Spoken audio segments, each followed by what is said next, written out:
So tonight we're wrapping up our series looking at the end times, and I really want to sort of consider the question of are we currently living in the end times? And so as a bit of a motivation to tonight's talk, I think there's something of a spectrum that people tend to fall on when they come to think about this sort of thing. On the one hand, I think there's people that are sort of very alarmist that think the end is definitely coming soon. Maybe they would even try and predict a certain date that it's going to happen by this particular year or something like that. And on the other hand, there's people that are much more sort of blasé, I suppose, and think, oh well, the end hasn't happened yet, so it definitely isn't going to happen in my lifetime type thing. But I think the Bible warns us against both of these views. So in Matthew 24, we read that about that day or hour no one knows, not even the angels in heaven, nor the Son, but only the Father. So I think people that sort of set like a strict timeline on it has to happen by this date. There's a warning against that, right? Of like that we're not going to know with that sort of degree of certainty. But on the other hand, people that sort of think that the end definitely isn't going to happen in anytime soon. There's a warning against that as well, I think. In 2 Peter 3, we read, above all, that you must understand that in the last days, scoffers will come, scoffing and following their own evil desires. They will say, where is this coming, he promised? Ever since our ancestors died, everything goes on as it has since the beginning of creation. And so I think this is, really talking about unbelievers who are sort of, mocking Christians, saying, why hasn't Jesus come back yet? But, I think potentially it should be a warning to us as well, right, that we shouldn't sort of dismiss these things too readily. And so really my goal for tonight is to sort of, regardless of which end of the spectrum you happen to currently fall on, to sort of move you towards the middle, right? And to sort of acknowledge that yes, there are plenty of reasons when we look out into the world to sort of say, yes, the end could be coming soon. But to, sort of hold that, not too closely and to also acknowledge that, we don't know the exact specifics of these things. And, this is really, I think, Jesus's command to us when considering this topic, right? So in Mark 13, he says, be on guard, be alert. You do not know when that time will come. So okay, this is the sort of framing for tonight's talk, and so some things that we're going to explore today is really sort of common justifications that people give, that we are currently in the end times, and I'm going to sort of look at a few reasons for and a few reasons against, and hopefully all of these I'm going to point towards biblical text that sort of backs them up.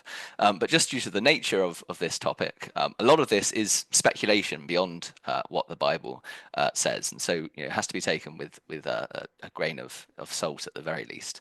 But so the sort of arguments that I want to take a look at in more detail tonight are these ideas of this increasing war and violence in the world, and isn't that a sign that the end is coming? There's this theory of like a fixed timeline view that God set out a certain number of years, and once that timeline comes to an end, that's going to be when Jesus returns. And then also this idea of a sort of increasing globalized society and sort of authoritarian governments forming an economic calamity, and is that the sign of the end?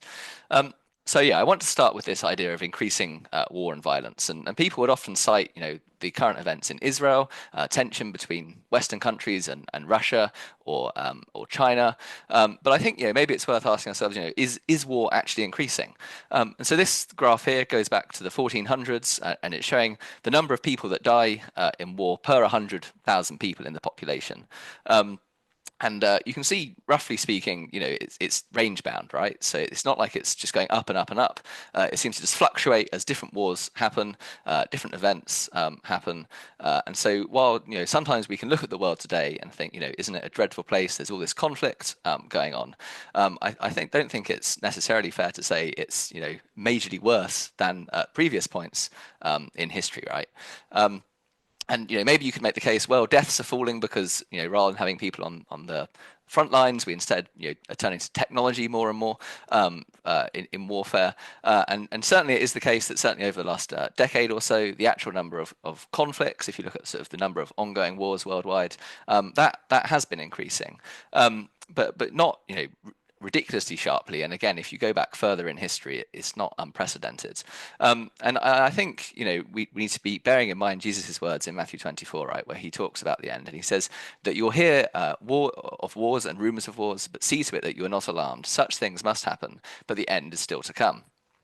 But there are people that would say, well, okay, well, this time is different though, because it involves Israel and the current conflict going on there. And if we look a little bit further in Matthew 24, so down in verse 32, we read this. Now learn this lesson from the fig tree. As soon as its twigs get tender and its leaves come out, you know that summer is near. Even so, when you see all these things, you know that it is near, right at the door. Truly I tell you that this generation will certainly not pass away until all these things have happened. So why is this significant with the war in Israel? Well, the fig tree is often used to represent Israel, and there's lots of different places that we could look at to show this, but a couple of examples in Hosea 9, we read, when I found Israel, it was like finding grapes in the desert. When I saw your ancestors, it was like seeing the early fruits on the fig tree, right? So it's this comparison between Israel and a fig tree and fruit. Joel 1, there's similar. A nation has invaded my land, a mighty army without number. It has been the teeth of a lion, the fangs of a lioness. It has laid waste my vines and ruined my fig trees.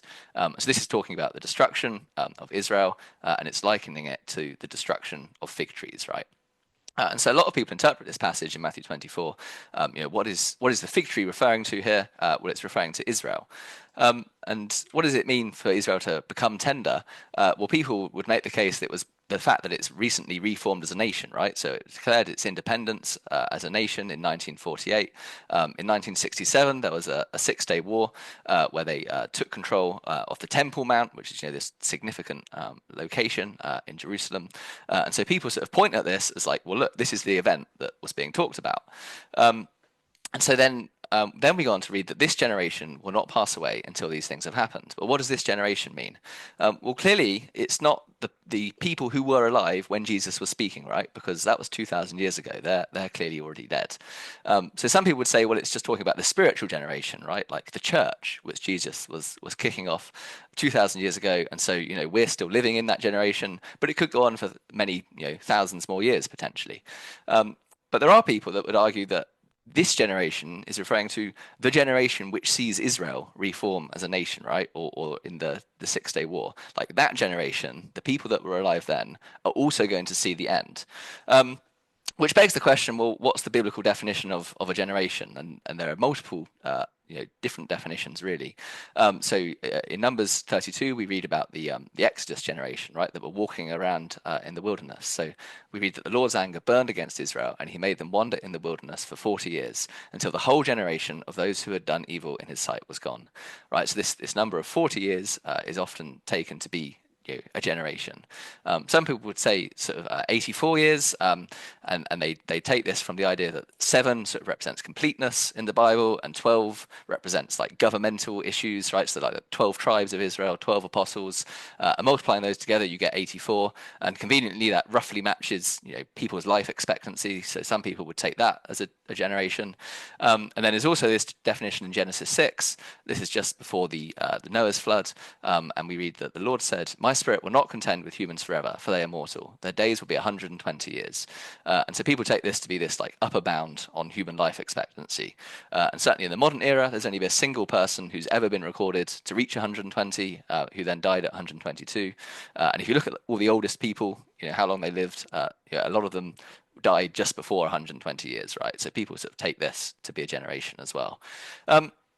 So looking at these two different potential sort of start dates for this, and then these different definitions of what a generation is, and there are other definitions you could pick out. There are probably other start dates you could pick out, but this gives us a rough, dates, which people will often argue, oh well, look, the end has got to come by one of these dates. But the astute amongst you will notice that 2 of these dates have already passed, right? Like if you take the very first, sort of starting year of when Israel was reformed as a nation, and the generation definition of 40 years, you get to 1988, which is long gone. And I think this serves as something of a warning, right, of relying on these exact date predictions, right? Because before 1988, we saw this sort of big hoo-ha. There was the founder of the Calvary Chapel, who stated, unequivocally, Jesus is definitely going to return by 1988. He was pointing to sort of current events at the time, like there was a big scare about ozone layer depletion, and saying like that's going to be a revelation judgment, that as the ozone's depleted, UV rays are going to be coming down and like destroying crops and burning people, and that talks about like the 4th bowl judgment in Revelation, where we read about an angel pouring out this bowl of wrath on the sun, and then the sun scorches men with fire.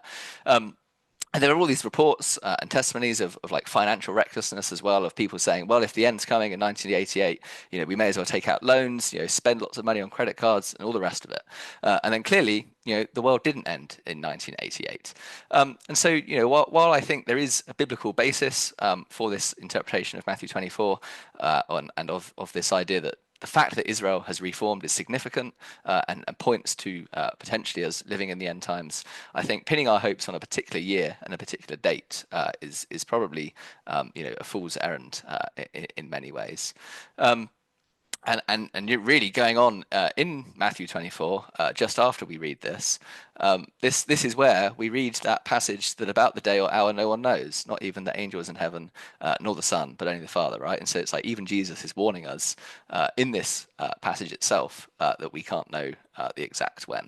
So to summarize, are the events in Israel significant? Yes, I think so. God is clearly sovereign over these events, and clearly God could use these events as part of the end time plans, right? But I think to sort of argue that because Israel has reformed as a nation, that the end of the world is within the next 50 years or so, I think that's, while it could be the case, I don't think we can say, with 100% certainty, right? So, okay, I now want to move on to the next sort of argument that we're looking at tonight, which is this idea of a fixed timeline. That, at the beginning of creation, God ordained a certain number of years for the earth, and we're approaching the end of it. And so, really, this rests on the creation account in Genesis 1 and 2, right? Where we know that God worked for 6 days, he then rested on the seventh day. And we know, clearly from the Bible that this isn't just about creation, right? It's this like symbolic pattern for the structure of time, right? So God sort of institutes the idea of Sabbath days, one day a week where there's rest to reflect the fact that God rested after working for 6 days. There's the idea of Sabbath years. So in Exodus 23, we read, for 6 years you are to sow your fields and harvest the crops, but during the seventh year, let the land lie unplowed and unused, right? So, I mean, we see this in modern farming as well, but it's a good idea to let your fields fallow so all the nutrients isn't taking out of the soil. And so, God had sort of set this up, way back in Old Testament times, that the Israelites were to institute this once every 7 years. And then we also have this Jubilee year. So in Leviticus 25, we read, count off 7 Sabbath years, 7 times 7 years. So that's 49 years in this cycle. And then after those 49 years, you consecrate the 50th year and proclaim liberty throughout the land to all its inhabitants. It shall be a Jubilee for you. Each of you is to return to your family property and to your own clan. And so this was this idea that every 50 years or so, ownership is reset, slaves are set free, and it's this sort of cycle and this structure that God has ordained. So it's clear that God does work in fixed cycles. He works in patterns. He sets these things out, for humanity. But so then there's another passage that people would combine with this, and it's this one we read earlier in 2 Peter 3, right, about when those scoffers are coming at the end of time. And so this passage is clearly talking about the end, and it then goes on to say, do not forget this one thing, dear friends. With the Lord, a day is like 1,000 years, and 1,000 years are like a day. The Lord is not slow in keeping his promise, as some understand slowness. Instead, he is patient with you, not wanting anyone to perish, but everyone to come to repentance. So it's interesting here, right, that as Peter is talking about the timing of the end, he makes this thing, he makes it a very clear point of like, there's one thing you need to remember about all this, right? A day is like 1,000 years, and 1,000 years are like a day. And so people take this passage and they interpret it to mean that there's this sort of millennial week view. And so if you look at the sort of biblical genealogies and timings of how things played out, there were approximately 4,000 years between the Garden of Eden and Jesus coming on the cross, right? And we know that we're now 2,000 years on from Jesus on the cross. So if this view is true, that the biblical timing is saying that there's 7,000 years in total to reflect 7 days in a week, and also this view that we've talked about previously in this series of this like millennial reign of Jesus, right? That he's going to come back to Earth and he's going to rule physically on a physical Earth for 1,000 years before the sort of very final judgment, and that final 1,000 years is going to be this period of rest and peace on Earth. That seems to reflect the way God created the Earth, right? Of like working for 6 days for 6,000 years, and then resting for 1 day for 1,000 years. And so this is the review that there's this like fixed timeline, and if this is of a view that you hold, then clearly we're like right at the end of this, right? Like right at the end of the 6,000 years before Jesus comes back. And some people would sort of break this down further and say, well, look, it's supported in other ways. How God sort of interacted with humanity has also been split into these sort of epochs or eras. For the first 2,000 years, it was with individual people, with Moses and Abraham. Then for the next 2,000 years, it was with the Israelite nation, with the Jews. And then the final 2,000 years is the age of the church, right? And so, I think that there is, a case to be made again for this view. It is interesting that 2 Peter, which is specifically talking about the end time, likens is making this particular point of remembering that this link between 1,000 years and a day being the same. But it is quite a big leap, I think, that you're sort of taking these 2 unrelated passages. The sort of idea of 2 Peter is mentioned elsewhere in the Bible as well in the Psalms, but then combining that with the idea of these like 7-day creation periods. So is there a case to be made? Yes, but yeah, I don't think again that it's necessarily an open and shut case. If you try and sort of Google this and look up more about it, there's a lot of other things about the Essenes, which were these group of Jews around when Jesus was on earth, and they're generally attributed to have written the Dead Sea Scrolls, which these more recent findings of really old copies of Old Testament books, which are hugely helpful to Bible translators when they're translating the Bible into English. But this group, the Essenes, really they split with the Pharisees, which were the sort of predominant Jewish group at the time. Because of a disagreement about calendars, right, and strict, calendar keeping to God's rhythm of festivals and so on. And there is, evidence that they predicted with quite a degree of accuracy when Jesus was coming the first time, right? They placed his crucifixion in 32 AD, which sort of aligns with what we think of today. But there seems to be a lot less evidence that they held this view of 6,000 years. There's lots of claims online that they did hold this view. And this idea of the 120 years that were set out for humans, if you multiply that by the Jubilee period, that equals 6,000. But all of this seems to be sort of post hoc rationalization that people are adding to history, right? It's not something, at least in the evidence that I've seen, that the Essenes themselves actually wrote about. And so, yeah, there's lots of stuff out there if you want to look into this theory more. But personally, I don't think we can conclude with 100% certainty of its accuracy. So the final sort of argument that people often make, I think, in today's culture, is this idea of authoritarian governments and economic control, and are we seeing that start to take place in the world today? And if so, is that a sign of the end? And so a lot of this comes from Revelation 13. So let's read this together. So in verses 5 to 8, we read, "The beast was given a mouth to utter proud words and blasphemies, and to exercise its authority for 42 months. It opens its mouth to blaspheme God and to slander his name and his dwelling place and those who live in heaven. It was given power to wage war against God's holy people and to conquer them. And it was given authority over every tribe, people, language, and nation. All inhabitants of the earth will worship the beast, and all whose names have not been written in the Lamb's book of life. The second beast was given power to give breath to the image of the first beast, so that the image could speak and cause all who refused to worship the image to be killed. It also forced people, great and small, rich and poor, free and slave, to receive a mark on their right hands or on their foreheads, so that they could not buy or sell unless they had the mark, which is the name of the beast or the number of its name. This calls for wisdom. Let the person who has insight calculate the number of the beast, for it is the number of a man. That number is 666." So what are we sort of seeing in this passage here? Well, this beast is elsewhere interpreted to be the Antichrist. It's this human ruler that's coming and basically saying don't worship God. God's this made-up concept. You should be worshipping human power and human sovereignty instead. And so really what we're seeing here is this like consolidation of power, right? That this beast is given authority over every tribe, people, language, and nation. It's this sort of like globalization that we're seeing going on in the world at the moment. It's this like authoritarian sort of dictatorship, this regime where people that refuse to worship this ruler get killed.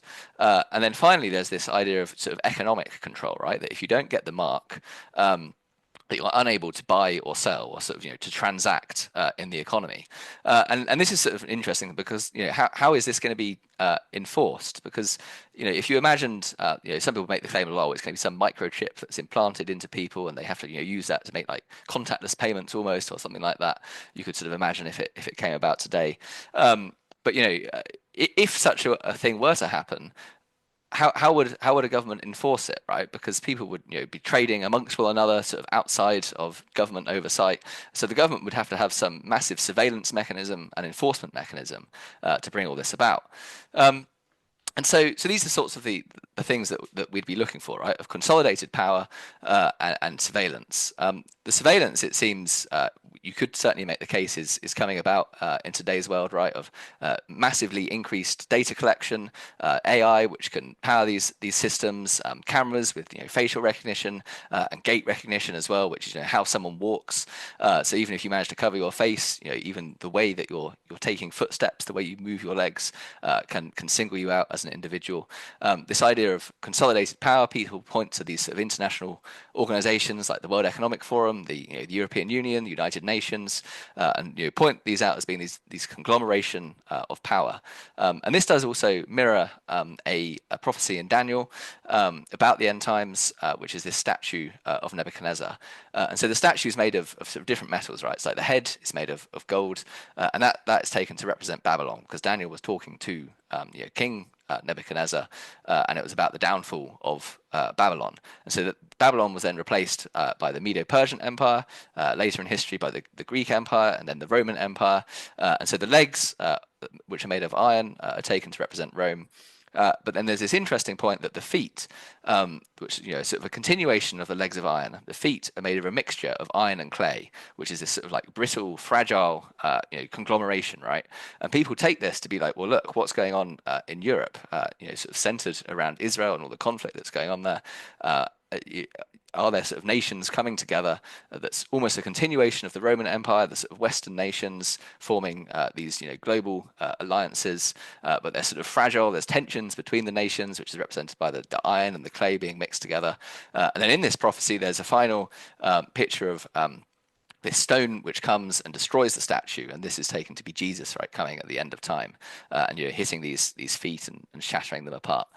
So there is all these sort of multiple images in the Bible of this sort of power, consolidated power, and like alliances between nations being sort of problematic, and it's being a continuation of the Roman Empire effectively. So certainly, I mean, I think there are things you can point to in the current state of the world, but where these things appear to be coming about, right? Another thing I want to have a brief look at is this idea of central bank digital currencies, right? And this idea of enforcing sort of economic control, right? This mark of the beast that if you don't have it, you won't be able to buy or to sell. So briefly, if you look at how the sort of financial system currently works, most countries have a central bank. So for us, that's the Bank of England. You've then got a load of retail banks who are the sort of high street names that you'll recognise, like HSBC, Santander, and so on.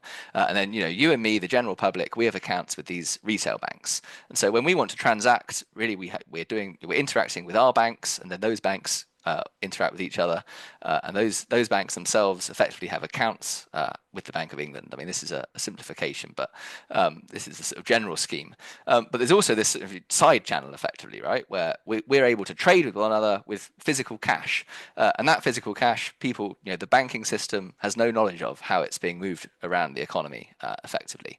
So the idea of central bank digital currencies is really to eliminate these two layers, right? There'll be no retail banks, and there'll be no cash in such a economy, and rather everyone will just have an account at the central bank for the country, and they'll have a digital record of all the transactions and of what's going on. And this would give governments and central banks effectively unlimited insights into the economy and unlimited control over the economy, right? Because if they don't like someone, they can just block them from making transactions. If cash is outlawed and destroyed, people won't be able to transact without being a part of this system. There's all these ideas about programmable money. Effectively, governments could, for example, give out money which is programmed to expire after a certain amount of time, so you have to spend it in certain ways or in certain places. And yeah, there are lots of sort of arguments that these things would be helpful to the economy, right? Like, as it gives governments a lot more control in distributing welfare to people. Western governments are so massively indebted at the moment. There's all these ideas about resetting the system effectively to wipe out the current debts. But I think it's worth pointing out that even if such a system did come in benevolently at first, right, in a way that benefited the public. And even if the current political party that brings it in is a party that you agree with, in general, I think limiting power of governments is beneficial, right? Because you should design your systems such that when the political winds change and some your opposing party comes into power, that they can't abuse the system to oppress the population. And I think it is also worth acknowledging that people sort of point at this as being this sort of conspiratorial thinking, and this sounds so extreme and radical. But the sort of democratic freedom that we have in Western countries right now is I think, vanishingly rare in human history. And so, it's maybe worth considering: is it also fragile, and would such a sort of radical change sort of take away a lot of the civil liberties that we have today? And yeah, just to sort of point out that this isn't this sort of like niche thing. Lots of countries are looking into it. So the Bank of England is looking at issuing a digital pound, a central bank digital currency. And at the moment they claim it wouldn't replace cash, but we don't know what the future would hold for that. The European Central Bank in November 2023 was looking at the issuance of a digital euro. In Russia, there was meant to be in July 2025, so this month, a first launch, but it's been delayed. Interestingly, America is actually pushing in the opposite direction. So this is a statement taken from the White House in January of this year, which is talking about preventing CBDCs, so taking measures to protect Americans from the risks of central bank digital currencies, which threaten the stability of the financial system, individual privacy, and sovereignty of the United States. So there's a lot going on in the world at the moment with countries pushing towards this, and certainly we don't know yet. Will these things come about? Will it be soon? And will the sort of worst fears of an erosion of privacy and individual freedoms, will those come about, or will this be a tool which can be used for good? So to summarize that, could God use all these sort of economic changes as a way of bringing about an oppressive authoritarian government? Well, yes, I think it could fulfill that picture, right? And are CBDCs inherently bad? Well, inherently they're consolidating power and making it much more easy for governments to wield this power over the population, right? And so really, I don't think it's necessarily that CBDs are inherently bad, but it's, do you trust humans to wield a power that's this of this magnitude? And so does this point to the fact that it's definitely the end? Well, even if all these like worst fears do come true, well, no, right? Because we've seen throughout history many authoritarian governments rise up and freedoms being taken away from people. And so even if these things do play out, as many would argue that they do, and that doesn't necessarily mean it's the end, right? It could just be that it's a really bad time for people who are alive at the time. And so I think personally, I think CBDCs are a big concern. I think they're a huge threat to to people's freedom, but it isn't necessarily a sign that the end is coming, right? So okay, to sort of summarize what we've looked at tonight, then, is there a biblical case to be made that the current conflict in Israel is significant? Well, yes, definitely. But do we know for sure that the current conflict going on there is like the one which signals the end, or is it just one of many throughout history? And however long the future is there a biblical case to be made for this like fixed 7,000 years of history? Well, yes, I think you can make the case, but it is highly interpretive. It is sort of making leaps, and it's relying on a single small passage effectively in 2 Peter, where we're sort of drawing these conclusions from. And could changing world governments and changing order and authoritarian regimes, could that be a sign of the end? Well, yes, but we've seen these things happen in history before. So to say it's definitely happening right now is again, I would say, too much of a leap. So could God bring about the end within the next 1 year, the next 50 years? Well, yeah, of course God could, right? He's sovereign over these things. But will he? Well, as we read earlier, only the Father knows the day or the hour. So, what is my sort of overall conclusion for tonight? And in some ways, it's not hugely helpful, right? Because I'm saying that these things could happen, but we don't know they're going to happen. So, what is the conclusion? Well, I think we should stay alert, as Jesus told us to. We should stay informed of world events, so that if these things do start to play out, we're not sort of taken hugely by surprised. But we shouldn't be so alarmed and so irrational that we sort of lose our minds and we present ourselves to non-Christians as these crazy people who are basically placing more emphasis on human interpretation than on the Bible, right? That we know the Bible is true, but all these additional human interpretations placed upon it, we don't know that they are true. And so I think we do need to be careful when we are thinking about these topics as how are we best serving the kingdom? How are we evangelizing and sharing these things so that there is a sense of urgency, right? So that there is a sense that that we want lives to be saved, before either the end comes or before these people die naturally. And yet we shouldn't be so alarmist and so irrational that we put people off. So we're going to move into a time of discussion now, and there's a few different things we could look at. One, I guess, is this idea of this spectrum of like the end is definitely happening really soon, or it's definitely not happening really soon. Like, where do you tend to fall on that spectrum? And yeah, do you lean to one end or the other?